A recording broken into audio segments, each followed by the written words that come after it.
ओम नमः शिवाय। दोस्तों, हमारे YouTube चैनल भक्ति सागर में आपका बहुत बहुत स्वागत है। हिंदू धर्म के अनुसार देवी देवताओं के कई स्वरूप हैं।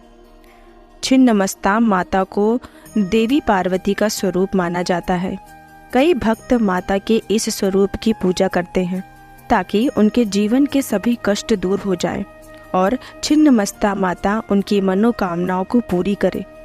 चलिए जानते हैं कि पार्वती जी ने यह अवतार क्यों लिया था।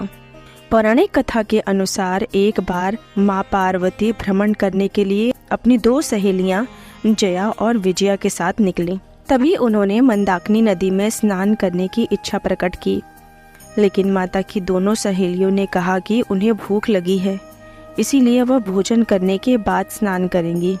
लेकिन माता पार्वती स्नान करने के लिए मंदाकिनी नदी में उतर गईं और काफ़ी लंबे समय तक स्नान करती रहीं और सहेलियों को वहीं रुकने के लिए कह दिया।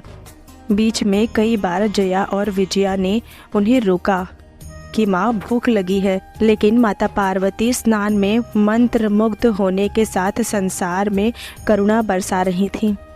अंत में हार कर जया और विजया ने कहा कि माता तो अपने शिशु की रक्षा करने और उनका पेट भरने के लिए अपना रक्त तक पिला देती हैं।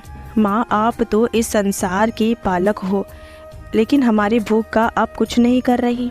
उनकी इस बात को सुनकर माँ पार्वती काफ़ी क्रोधित हो जाती हैं और नदी से बाहर निकल आती हैं। इसके बाद वह क्रोध में अपने ही सर को काट देती हैं। ऐसे में उनके धड़ से रक्त की 3 धाराएं निकलती हैं। 2 धाराएं जया विजया के मुंह में जाती हैं और तीसरी धारा स्वयं माता पार्वती के मुख में आकर गिरती है। पार्वती जी जब खुद का रक्त पी लेती हैं तो वह और अधिक क्रोधित हो जाती हैं। तभी देवी देवता सोचते हैं कि माता काली का रूप लेकर पूरी सृष्टि का विनाश कर देंगी, लेकिन भगवान शिव कमबंध का रूप धारण करके आते हैं और देवी के प्रचंड स्वरूप को शांत करते हैं। उनके इस अवतार को ही छिन्नमस्ता अवतार कहा जाता है।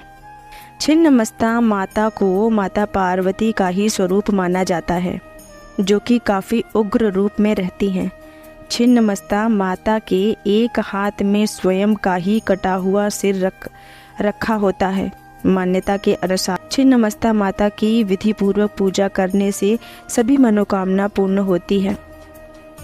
दोस्तों, आपको माता पार्वती के छिन्नमस्ता अवतार के बारे में जानकर कैसा लगा, हमें कमेंट बॉक्स में ज़रूर बताइएगा।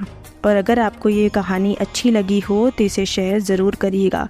और अगर अभी तक आपने मेरे चैनल को सब्सक्राइब नहीं किया है तो सब्सक्राइब कर लीजिए और नोटिफिकेशन बेल को ऑन कर लीजिए ताकि भगवान से जुड़ी कथा, कहानी और जानकारी आपको सबसे पहले मिले। मेरी वीडियो देखने के लिए आपका बहुत बहुत धन्यवाद।